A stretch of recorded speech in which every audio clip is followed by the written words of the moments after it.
Hey everybody, I'm John Capello and this is my channel, Top Wrench.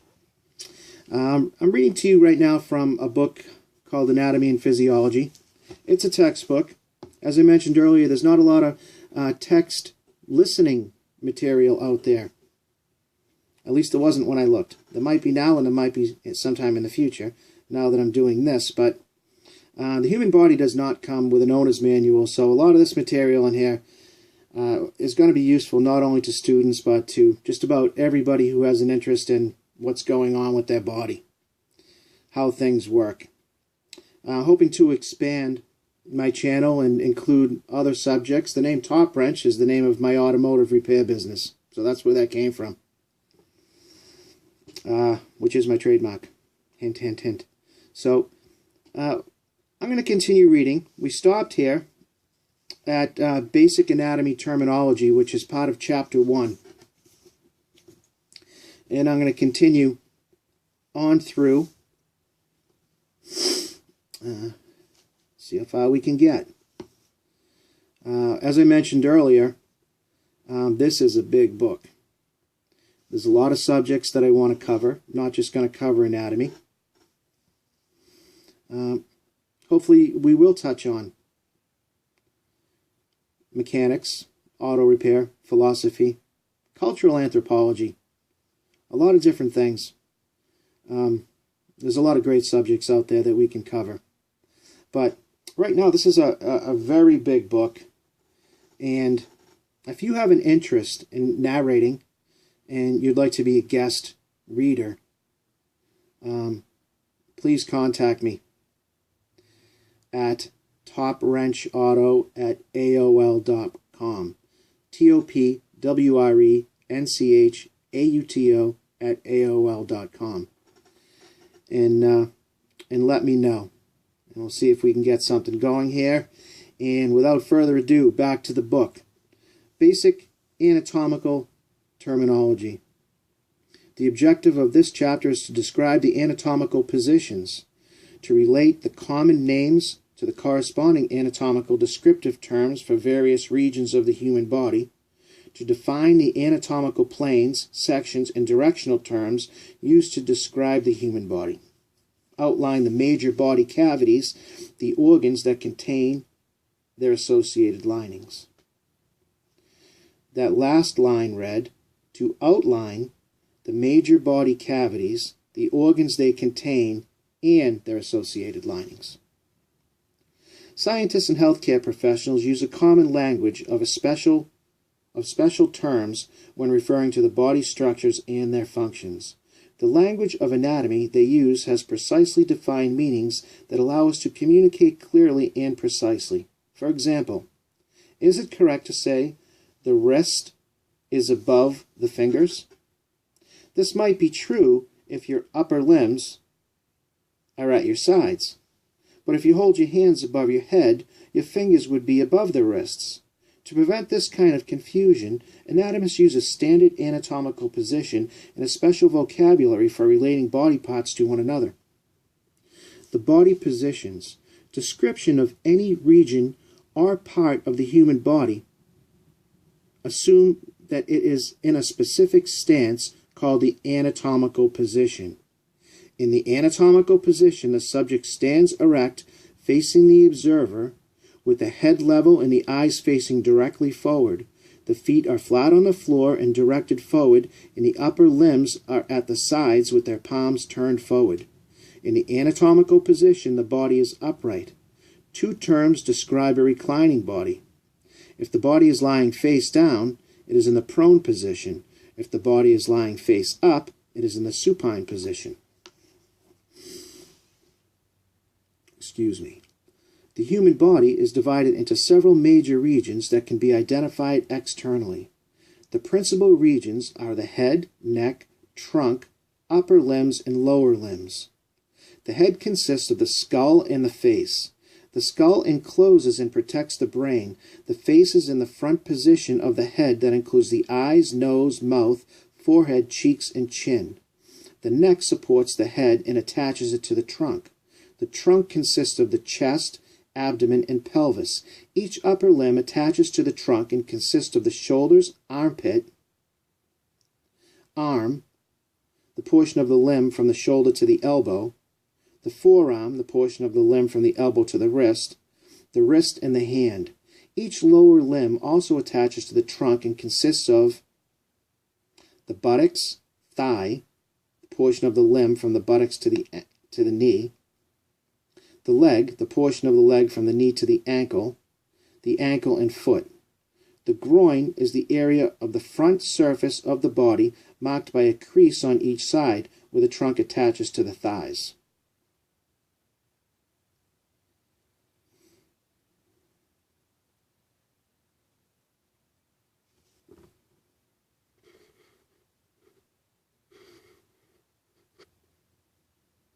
I paused here for a moment because we're dealing with a chart, a figure. And as I mentioned earlier, I'm not going to show you the figures. I'm going to try to read this right through. We're just describing the various parts of the body. So, we're going to get into directional terms. To locate various body structures, anatomists use specific directional terms, words that describe the position of the body or the body part relative to another body part. Several directional terms are grouped in pairs that have opposite meanings, such as anterior, front, posterior, back.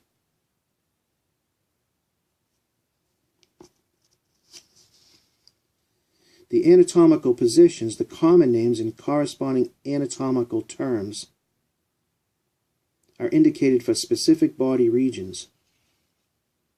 For instance, the head is the cephalic region.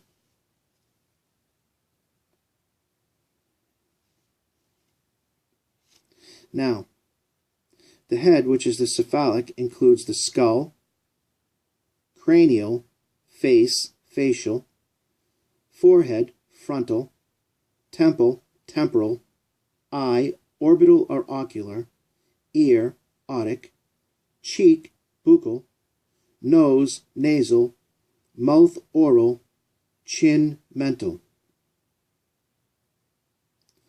The breastbone, sternal, the breast, mammary, navel, umbilical, hip, coxal, groin, inguinal, thumb, pollex, hand, manual, pubis, pubic, top of the foot, dorsum, the great toe, the hallux. The armpit is axillary, the arm is brachial, the front of the elbow, intercubital, the forearm, interbrachial, the wrist, carpal, the palm, palmar or volar, fingers, digital or phalangeal, phalangeal, are the fingers, the thigh, femoral, anterior surface of the knee, patella, leg, crural, ankle, tarsal, foot, pedal, toes, digital or phalangeal. The base of the skull is the occipital. Once again, head cephalic, neck cervical. The upper limbs, the back of the hand is the dorsum, the lower limb, the heel, calcaneal. The base of the skull, once again, is occipital. The shoulder blades, scapula. Spinal column, vertebral. The back of the elbow, olecranal or olecranal or cubital. Between the hips is sacral. The buttocks is gluteal. The region between the anus and external genitals is the perineal. The hollow behind the knee is the popliteal. The leg is crural, and the sole of the foot is the plantar.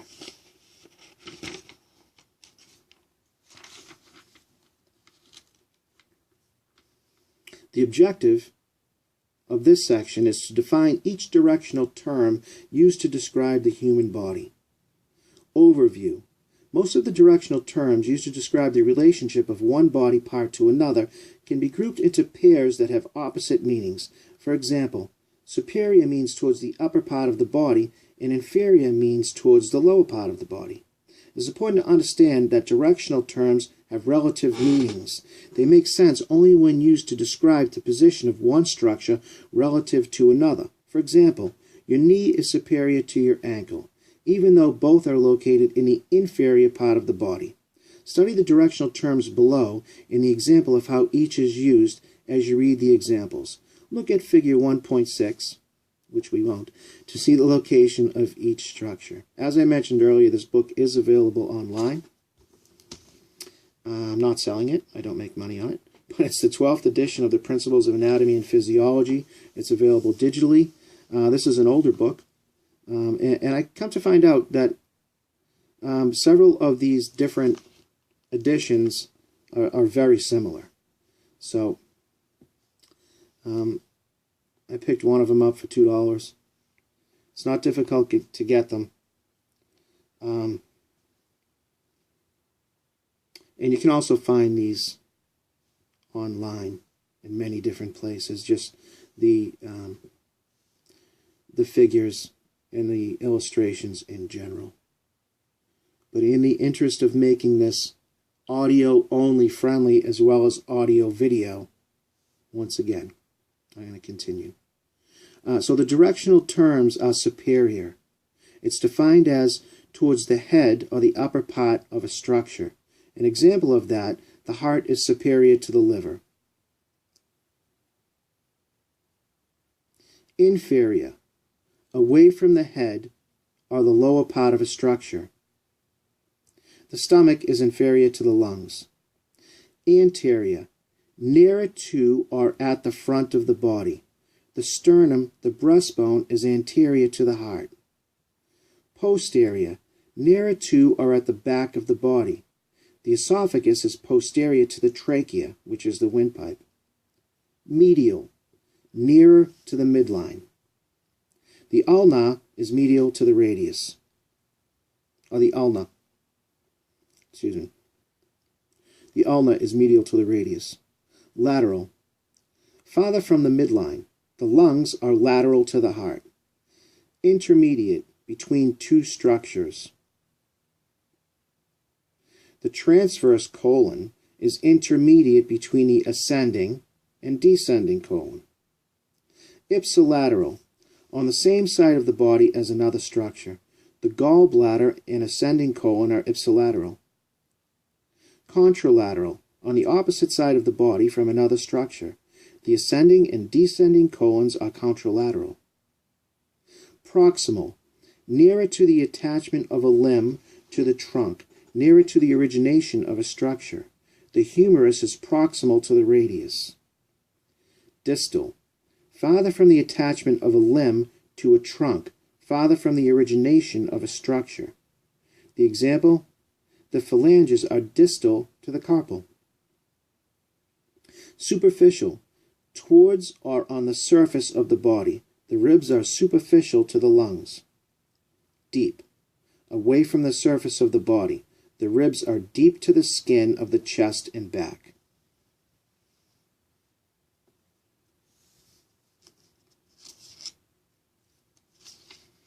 Now, I would note at this point, if you are a student, you probably already know this. If you wish to be a student, or if you are a rogue student who just wants to learn the material and does not attend classes, shouldn't probably say rogue, but if you're an independent student and you want to get this book, or simply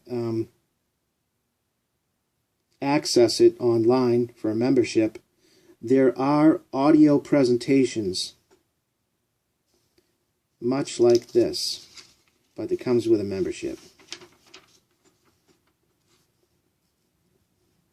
And, of course, more professionally done, more specific, without me stopping in the middle and telling you stories, which I might start doing. So, an introduction to the human body. This is, once again, Chapter 1, but now we're discussing planes and sections. You will also study part of the body relative to planes. Imaginary flat surfaces that pass through the body. A sagittal plane is a vertical plane that divides the body or an organ into right and left sides. More specifically, when such a plane passes through the midline of the body or an organ and divides it into equal right and left sides, it is called a mid-sagittal plane or a median plane. The midline is an imaginary vertical line that divides the body into equal left and right sides. If the sagittal plane does not pass through the midline but instead divides the body or an organ into unequal right and left sides, it is called a parasagittal plane. A frontal or coronal plane divides the body or an organ into anterior, which is front, and posterior, which is back portions. A transverse plane divides the body or an organ into superior upper and inferior lower portions. Other names for a transverse plane are a cross-sectional or a horizontal plane. Sagittal, frontal, and transverse planes are all at right angles to one another. An oblique plane, by contrast, passes through the body or an organ at an angle between a transverse plane and a sagittal plane, or between a transverse plane and a frontal plane. When you study a body region, you often view it in a section. When you study a body region, you often view it in section. A section is a cut of the body or one of its organs made along one of the planes just described. It is important to know that the plane of the section, I want to put a there in there, it's not there. It is important to know that the plane of the section, so you can understand the anatomical relationship of one part to another. Let me repeat. When you study a body region, you often view it in section. A section is a cut of the body or one of its organs made along one of the planes just described. It is important to know the plane of the section so you can understand the anatomical relationship of one part to another.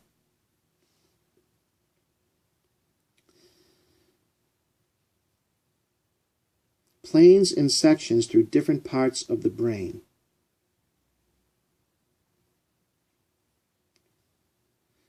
A transverse plane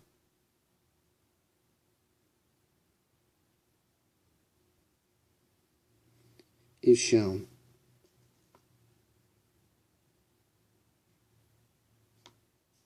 And we discuss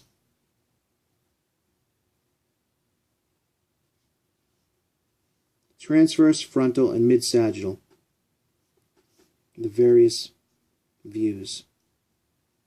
Now, the body cavities are spaces within the body that help protect, separate, and support internal organs. Bones, muscles, ligaments, and other structures separate the various body cavities from one another. Here we discuss several of the larger body cavities. The cranial bones from the cranial cavity, which contain the brain.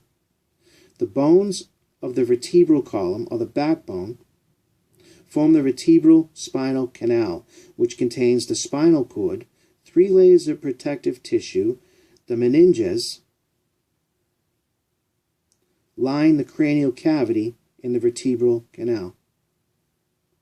The major body cavities of the trunk are the thoracic and the abdominal pelvic cavities. The thoracic cavity, or chest cavity, is formed by the ribs, the muscles of the chest, the sternum, the breastbone, and the thoracic portion of the vertebral column, the backbone. Within the thoracic cavity are the pericardial cavity, from the word peri, meaning around, cardial, meaning heart, a fluid-filled space that surrounds the heart, and 2 fluid-filled spaces called pleural cavities. The pleural cavity, one around each lung. The central part of the thoracic cavity is an anatomical region called the mediastinum. To repeat, Within the thoracic cavity are the pericardial cavity, a fluid-filled space that surrounds the heart, and two fluid-filled spaces called pleural cavities, one around each lung. The central part of the thoracic cavity is an anatomical region called the mediastinum, from the word media, or middle, and steinum, partition. It is between the lungs, extending from the sternum to the vertebral column and from the first rib to the diaphragm. The mediastinum contains all thoracic organs except the lungs themselves. Among the structures in the mediastinum are the heart, esophagus, trachea, thymus, and several large blood vessels. The diaphragm, which means partition or wall, is a dome-shaped muscle that separates the thoracic cavity from the abdominal pelvic cavity. The abdominal pelvic cavity extends from the diaphragm to the groin and is encircled by the abdominal wall in the bones and muscles of the pelvis. Once again, the abdominal pelvic cavity extends from the diaphragm to the groin and is encircled by the abdominal wall in the bones and muscles of the pelvis. As the name suggests, the abdominal pelvic cavity is divided into two portions, even though no wall separates them. The superior portion, the abdominal cavity, contains the stomach, spleen, liver, gallbladder, small intestines, and most of the large intestine. The inferior portion, or the pelvic cavity, contains the urinary bladder portions of the large intestine and internal organs of the reproductive system. Organs inside the thoracic and abdominal pelvic cavities are called viscera.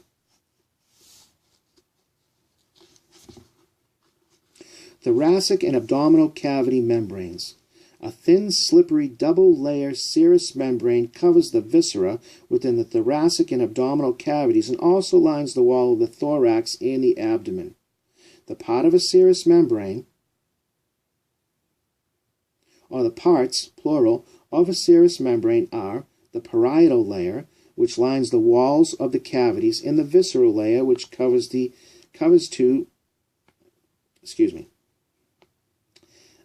thoracic and abdominal cavity membranes. A thin, slippery, double-layered serous membrane covers the viscera within the thoracic and abdominal cavities and also lines the wall of the thorax and abdomen.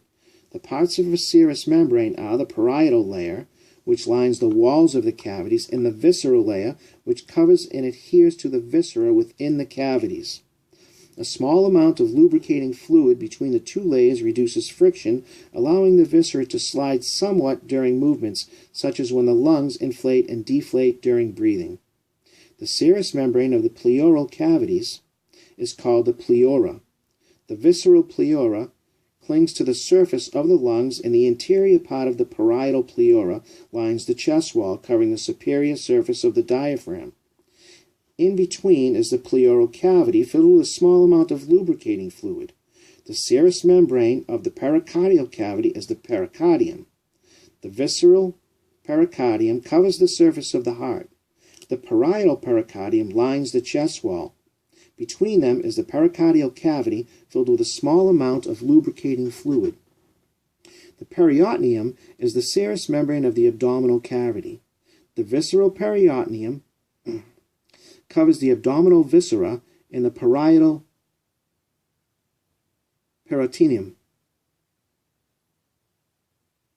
peritoneum. Once again. The peritoneum is the serous membrane of the abdominal cavity. The visceral peritoneum covers the abdominal viscera, and the parietal peritoneum lines the abdominal wall, covering the inferior surface of the diaphragm. Between them is the peritoneal cavity, which contains a small amount of lubricating fluid. Most abdominal organs are located in the peritoneal cavity. Some are located between the parietal peritoneum and the posterior abdominal wall. Such organs are said to be retroperitoneal.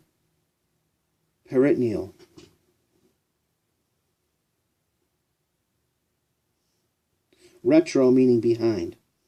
The kidneys, adrenal glands, pancreas, duodenum of the small intestines, ascending and descending colon of the large intestine, and portions of the abdominal aorta and inferior vena cava are retroperitoneal.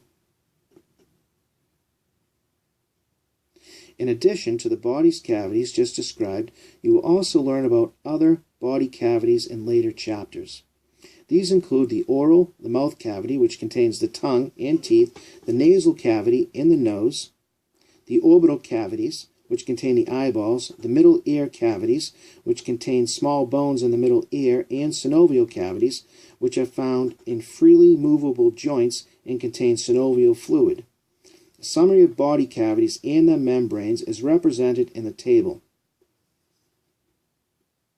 which is included.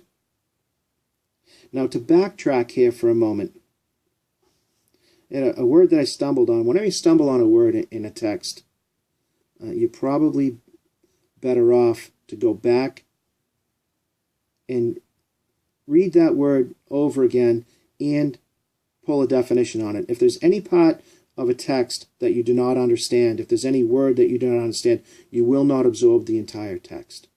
So,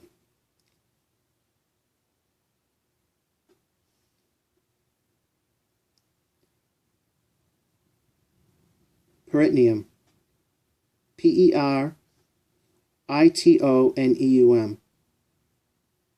Peritoneum,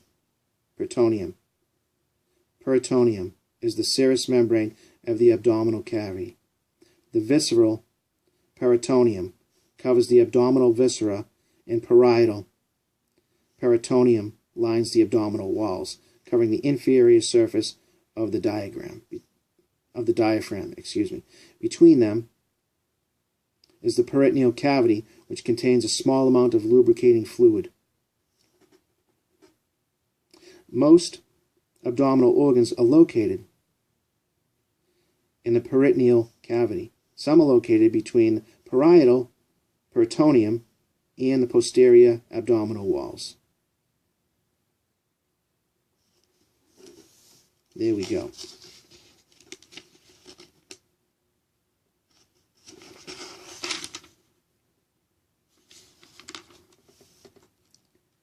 Abdominal pelvic regions and quadrants.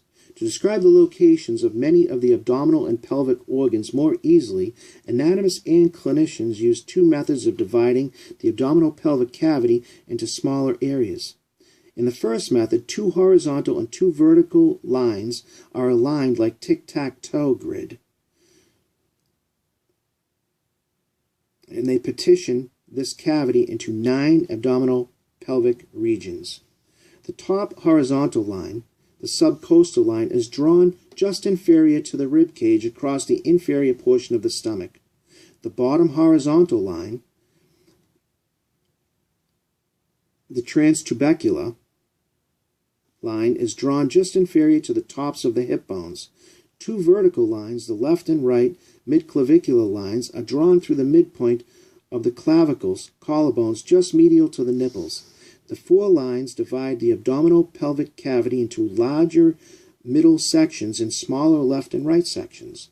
The names of the 9 abdominal pelvic regions are right hypochondriac, epigastric, left hypochondriac, right lumbar, umbilical, left lumbar, right inguinal, hypogastric, and left inguinal iliac. The second method is simpler and divides the abdominal pelvic cavity into quadrants. In this method, a vertical line and a horizontal line are passed through the umbilicus, or the belly button. The name of the abdominal pelvic quadrants are right upper quadrant, or RUQ, left upper quadrant, LUQ, right lower quadrant, and left quadrant, LLQ. The 9-region division is more widely used for anatomical studies, and quadrants are more commonly used by clinicians for describing the site of abdominal pelvic pain, tumor, or other abnormalities.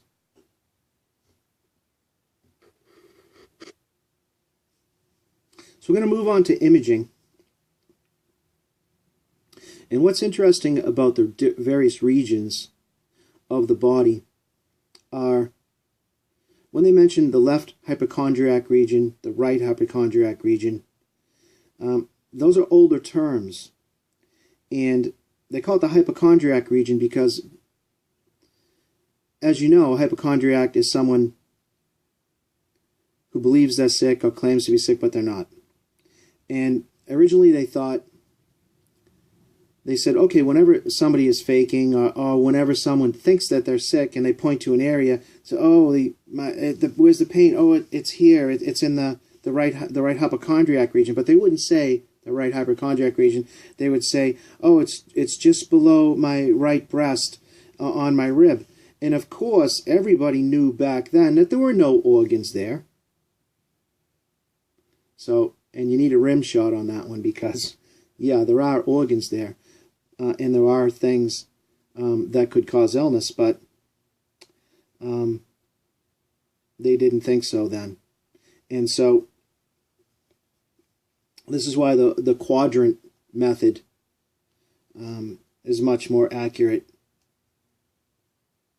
to describe.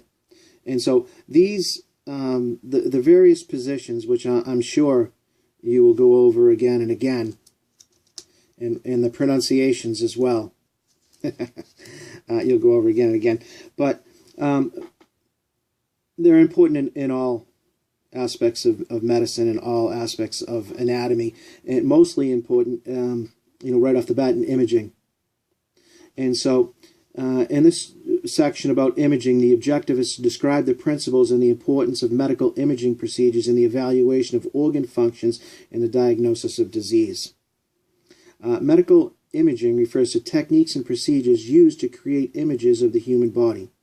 Various types of medical imaging allow visualization of structures inside of our bodies and increasingly are helpful for precise diagnosis of a wide range of anatomical and physiological disorders.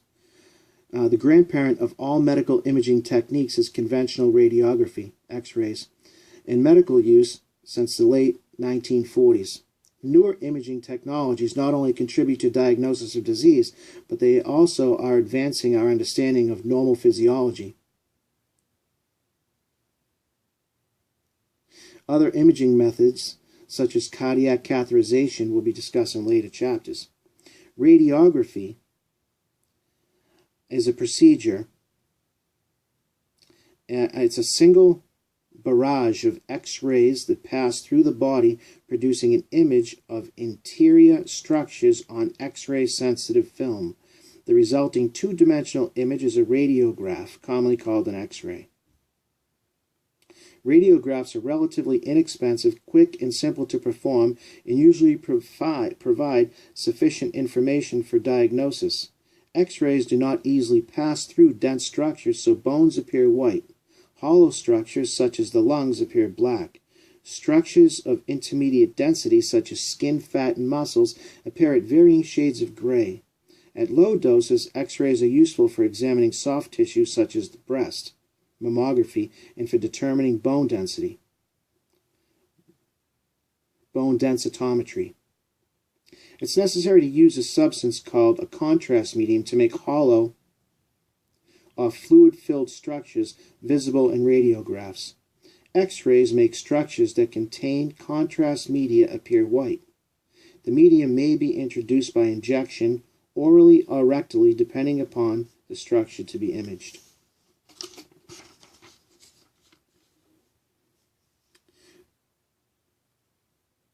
Contrast X-rays are used to image blood vessels, angiography, the urinary system, intravenous urography, and gastrointestinal tract barium contrast X-rays.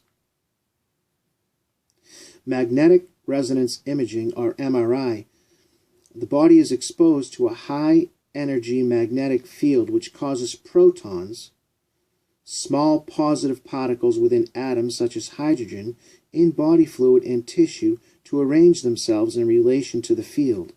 Then a pulse of radio wave reads these ion patterns, and a color-coded image is assembled on a video monitor. The result is a 2- or 3-dimensional blueprint of cellular chemistry. Relatively safe, but can't be used on patients with metal in their bodies, shows fine details for soft tissue but not for bones.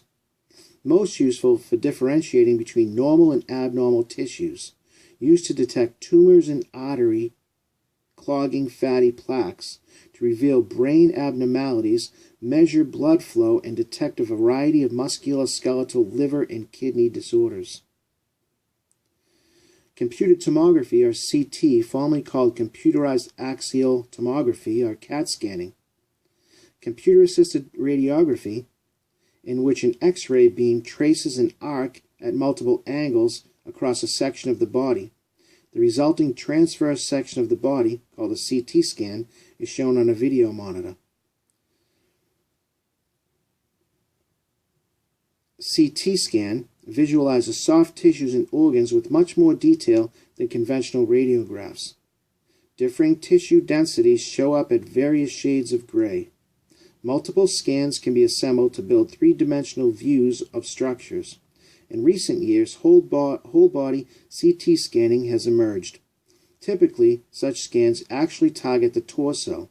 Whole body CT scanning appears to provide the most benefit in screening for lung cancers, coronary artery cancers, and kidney cancers.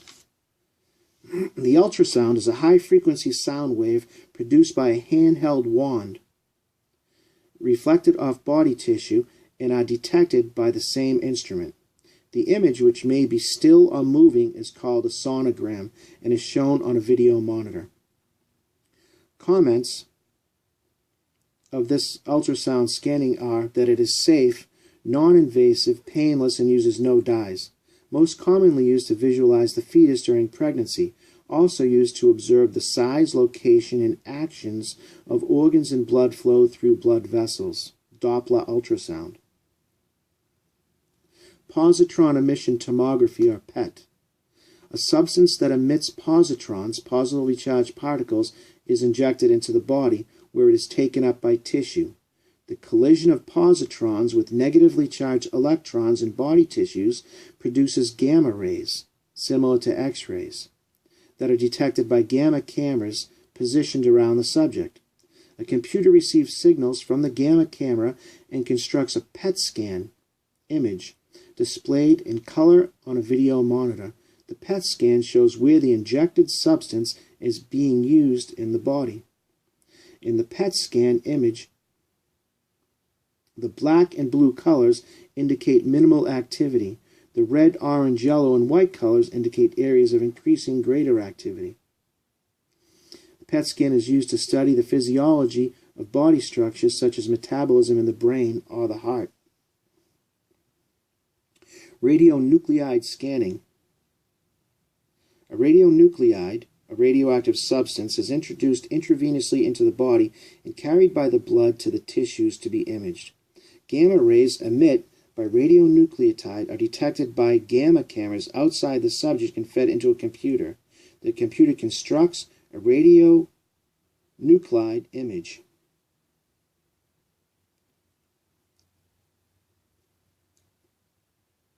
And displays it in color on a video monitor.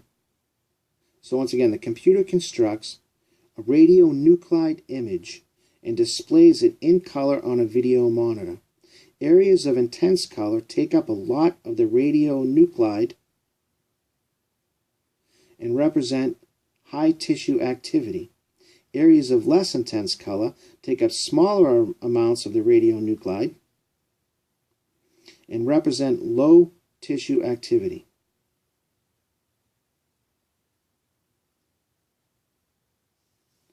Singular photon emission computerized tomography, or SPECT, S-P-E-C-T, scanning is a specialized type of radionuclide scanning that is especially useful for studying the brain, heart, lungs, and liver. It's used to study the activity of a tissue or organ, such as searching for a malignant tumor in the body's tissue, or scars that may interfere with the heart and muscle activity. Radionuclide scanning. RADIO NUCLIDE, radionuclide, is the proper pronunciation. Radionuclide scans are single photon emission computerized tomography, SPECT scanning.